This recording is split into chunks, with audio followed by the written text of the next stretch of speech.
Assalamualaikum warahmatullahi wabarakatuh. Bismillah, alhamdulillah, wassalatu wassalamu ala rasulillah ma ba'du.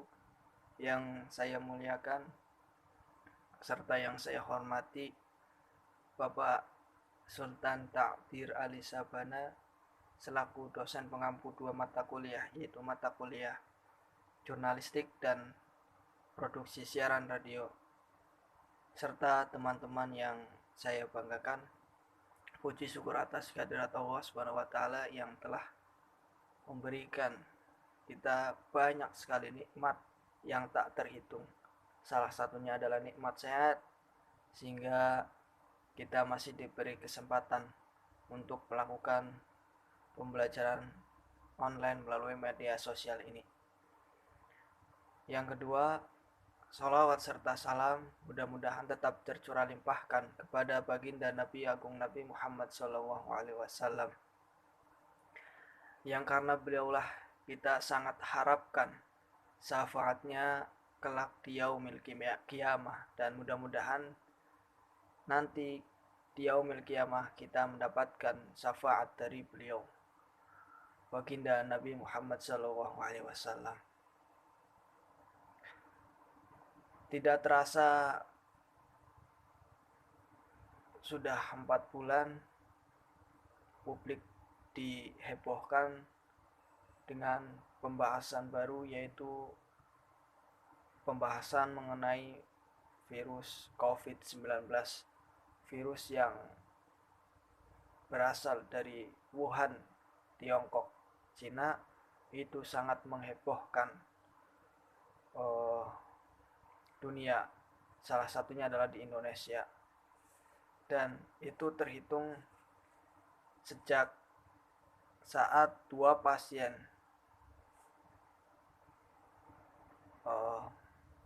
pertama yang kena virus corona, yaitu di Depok pada tanggal 2 Maret 2020. Sejak saat itu masa terus membanjiri publik dengan berita mengenai COVID-19. Pada awalnya memang banyak media massa yang memberitakan kasus COVID-19 secara membabi buta.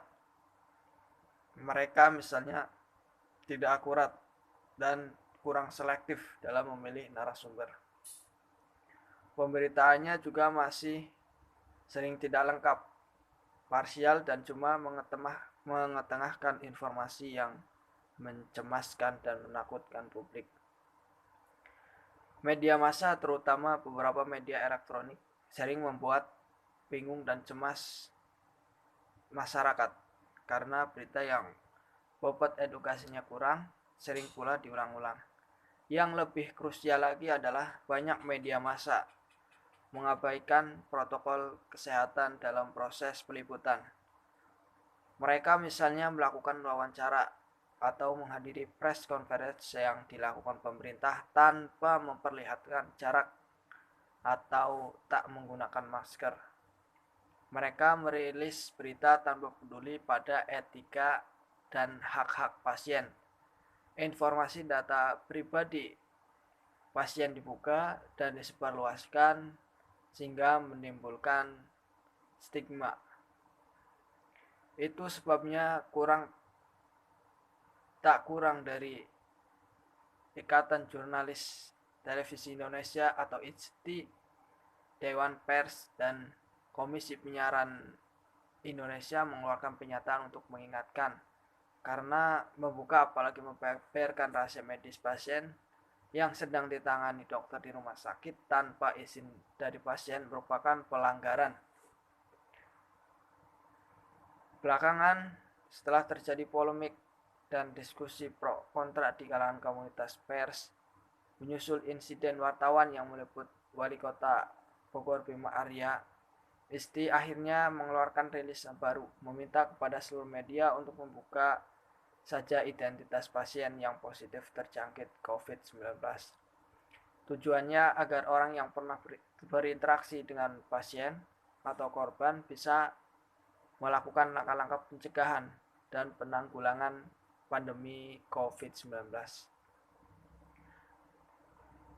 Memang sejatinya tidak semua media massa bertindak ceroboh.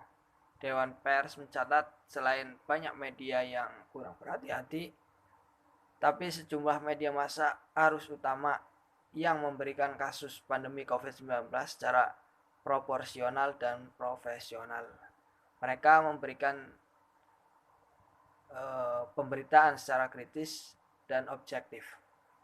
Langkah-langkah pemerintah dalam penanggulangan kasus itu. Dinamika pemberitaan media massa terhadap pandemi COVID-19 bagaimana disebutkan di atas tentu tidak muncul begitu saja. Dinamika itu terjadi karena baik insan media massa maupun pemerintah sama-sama tidak mengetahui secara pasti dalam ihwal COVID-19 itu. Makanya dalam menjalankan fungsinya masing-masing, insan media dan pemerintah sempat membuat kekeliruan. Tapi syukurlah keduanya sudah dapat mengoreksinya. Tak dapat dipungkiri, sesuai amanat konstitusi, pemerintah memikul tanggung jawab utama memberangus COVID-19 untuk menyelamatkan setiap warga bangsa Indonesia. Namun, sebagai elemen utama civil society, media massa juga harus dapat memainkan peran dan fungsi guna menghindarkan semua warga negara Indonesia selamat dari ancaman kematian akibat COVID-19. Peran dan fungsi media massa terasa sangat penting karena selain menyebabkan musibah kematian, COVID-19 juga menghantam keras sektor ekonomi Indonesia. COVID-19 telah mengakibatkan semua lini ekonomi mati suri. Pemerintah menyatakan dalam skenario moderat ekonomi hanya akan tumbuh 2,3%. Namun, dalam skenario terburuk pertumbuhan akan berada di tingkat 0,4%. Makanya pemerintah telah mengeluarkan Perpu 1 tahun 2020 tentang kebijakan keuangan negara dan stabilitas sistem keuangan negara untuk penanganan COVID-19. Dengan legalisasi Perpu ini, pemerintah akan mengoreksi APBN 2020 sampai 2021 dan menggelontorkan dana sekitar 2020 untuk menyelamatkan rakyat dan perekonomian dari terjangan COVID-19. Sejatinya, dalam kondisi krisis akibat pandemi COVID-19, media massa memiliki dua fungsi penting, yaitu melakukan pengawasan dan melakukan edukasi. Dalam hal pengawasan, media mainstream dan media umum hendaknya dapat membantu pemerintah dengan cara memantau secara ketat setiap kebijakan dan langkah-langkah konkret yang diambil pemerintah dan memerangi COVID-19. Lebih dari itu, media juga mengawasi cakrawala berita tentang COVID-19, baik yang diproduksi oleh sama rekan media, terutama yang diproduksi dan disebarkan oleh pelaku media sosial. Pengawasan terhadap media sosial terasa semakin penting karena pertanggal 13 Maret 2020, Kementerian Komunikasi dan Informatika atau Kominfo telah mengidentifikasi 204 isu hoaks di media sosial.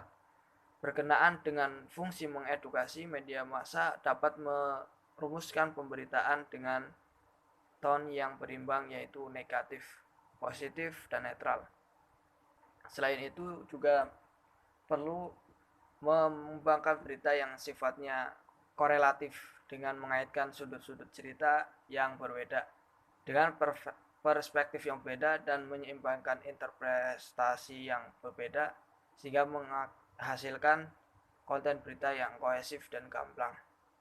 Melalui fungsi komunikatif, media dapat menumbuhkan awareness kepada masyarakat mengenai COVID-19, mengenai pola penyebaran, metode tes COVID-19, pengobatan, dan protokol keamanan memakamkan COVID-19, termasuk memberikan motivasi kepada masyarakat untuk lebih waspada dan menahan diri untuk beraktivitas di rumah guna memutuskan mata rantai penyebaran sehingga Indonesia segera keluar dari krisis COVID-19.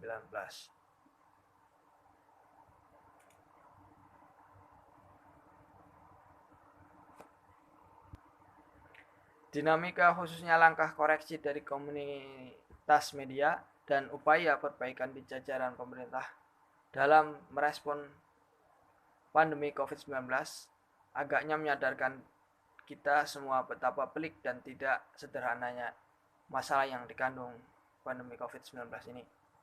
COVID-19 tak racun berbahaya yang sudah merangsek masuk ke seluruh sendi-sendi kehidupan bangsa ini. Kondisi seperti ini hendaknya membuat kita lebih waspada dan semakin solid bersatu, bukannya panik dan bercerai-berai. Suatu hal yang mengembirakan bahwa hari-hari belakangan ini jagat media pers serta media sosial terus menyorot dan mengabarkan perkembangan COVID-19 secara faktual dan transparan. Mereka menyiarkan semua langkah strategis yang dilakukan Presiden Joko Widodo untuk menanggulangi wabah pandemi itu. Mereka juga semakin patuh pada protokol kesehatan yang digariskan Organisasi Kesehatan Dunia atau WHO dan panduan dari gugus tugas penanggulangan COVID-19 yang diperkuat oleh Perpu 1 tahun 2020, PP nomor 21 tahun 2020 dan Kepres nomor 11 tahun 2020. Tentu saja media massa tak akan pernah dapat memainkan peran dan fungsinya secara sempurna dalam masa COVID-19 ini. Namun, melihat langkah-langkah koreksi dan komitmen sesuai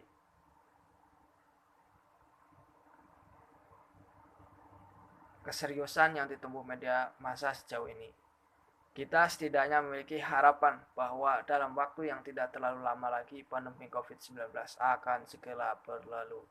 Amin ya robbal alamin. Cukup sekian dari saya, mudah-mudahan bermanfaat untuk kita semua, terutama untuk diri saya pribadi. Kurang lebihnya mohon maaf. Wallahul muwaffiq ila aqwamit thoriq. Wassalamualaikum warahmatullahi wabarakatuh.